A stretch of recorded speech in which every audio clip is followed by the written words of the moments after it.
민주당에서는 기본적으로 그러니까 이재명 후보를 둘러싼 재판들 다 연계하라는 건데 그래서 연계하지 않으면 이제 대법관 탄핵까지 갈 수도 있다. 고법 판사에 대한 탄핵도 갈 수 있다. 이유는 재판을 공정하게 치르지 않았다. 뭐 후다닥 초고속 스피드 전략이다. 이거는 정치에 대한 개입이다. 여기에 대해서 관련 여론조사를 보니까 오늘 한국갤럽인가 여론조사가 좀 나오긴 했는데 대법원의 판단에 대해서 잘된 결정이다가 조금 더 비율은 많더라고요. 여론 설득이 좀 되고 있다고 보시는지. 이재명 대표가 무죄를 받았던 항소심 있지 않습니까? 예. 2심. 2심에서. 그 당시에도 2심 결과에 대해서도 오차 범주 내에서 잘 됐다, 무죄 잘 됐다, 잘못됐다 이게 비슷했어요.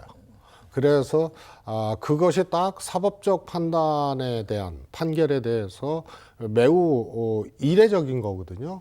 뭐냐면 보통 판결을 내리면 예. 그거에 대해서 국민 여론도 그 판결 내렸으니까 그 판결이 맞다. 이렇게 이제 반응을 하는데 거의 오차범주 내에서 비슷하게 나오는 거는 딱 정치 지형을 그대로 저는 보여주는 그런 결과라고 보거든요. 사법부 판단을 존중하는 국민 여론이 월등히 높아야 되는데 비슷하게 나와요. 그래서 오히려 만약에 이재명 후보에 대한 그 재판에 대한 얘기가 아니었으면 일반적인 재판이었으면 훨씬 더 잘된 판결이었다. 이게 더 많았을 그렇습니다. 거라는 얘기 말씀하신 거죠. 그럼요. 예. 그거는 뭐 정치권도 그렇지만 국민들이 사법부 판결에 대해서는 그야말로 이제 신뢰를 하는 이런 건데 비슷하게 나왔다는 것은 정치적으로 엄청나게 총달했던 그 중심에 이재명이라는 사람이 있었고 이재명 후보에 대한 재판들이었거든요. 예. 그래서 그거는 오차범주 내에서 비슷하게 나오는 거예요. 그래서 이재명 대표에 대한 호불호, 선호도에서 호불호하고 비슷하게 나오는 겁니다. 그리고 투표 행위는 또 달라요. 누구를 대통령으로 뽑을 것이냐의 행위는 또 다르거든요. 예. 그건 압도적으로 높게 나오고. 그리고 대체적으로 이재명 대표의 비호감도 비슷하게 이재명 쪽으로 해석되어지는 재판 결과에 대한 응답이 나오는 거죠. 네. 그래서 그건 2심 무죄 판결 나왔을 때도 비슷했다. 이걸로 좀 해석을 해보시면 읽을 수가 있는 거고요. 대법원의 판단 자체에 대해서 최종 법원 아니에요? 그렇죠. 대법원의 판결에 대해서 2심 판결도 비슷했는데 대법원 판결에 대해서는 국민들이 압도적으로 그것이 옳았다고 얘기를 해야 돼요. 그런데 비슷해요. 그럼 여론이 뭔가 반응을 하고 있다. 오히려 대법원 판결에 대해서 그야말로 1심도 아니고 2심도 아니고 최종심이잖아요. 최종심에 대한 대법원 판결에 대해서 국민들이 거의 비슷하게 불신하고 있다는 얘기는 이 판결 과정과 내용 자체가 굉장히 무리한, 그 다음에 정치적으로 의심할 수밖에 없는 그런 과정이었다. 일단 유례가 없잖아요. 예. 속도에서 유례가 없고 절차에서 유례가 없고 할당되자마자 소부에 할당되자마자 바로 전압으로 갖고 온 거거든요. 그리고 바로 기일 잡고 바로 선고하고 그다음에 설득의 과정들이 있잖아요. 예. 대법관들 내에서.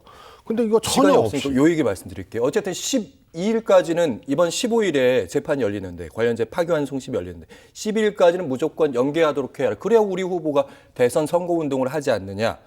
여기서 안 되면 대법관도 탄핵할 수 있다는 게 분위기인 것 같거든요. 아니면 뭐 고법판사에 대한 탄핵 가도 된다고 생각. 왜냐하면 거기에 대해서 흔히 말하는 역풍에 대한 그 우려도 있잖아요, 당내에서. 이제 두 가지가 있을 겁니다. 12일까지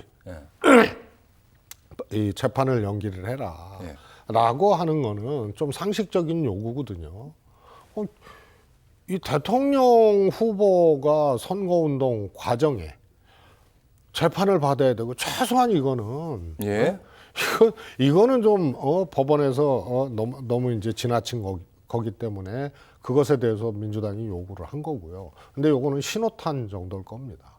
그런데 고법에서 지금 파기완송된 고법 7부에서 15일 날 예를 들어서 증인 신청이라든가 혹은 또 기일 연기 신청이라든가 이런 것을 안 받아들이면 그거는 유례 없이 또 빠른 속도로 유죄를 그냥 확정하겠다는 얘기거든요.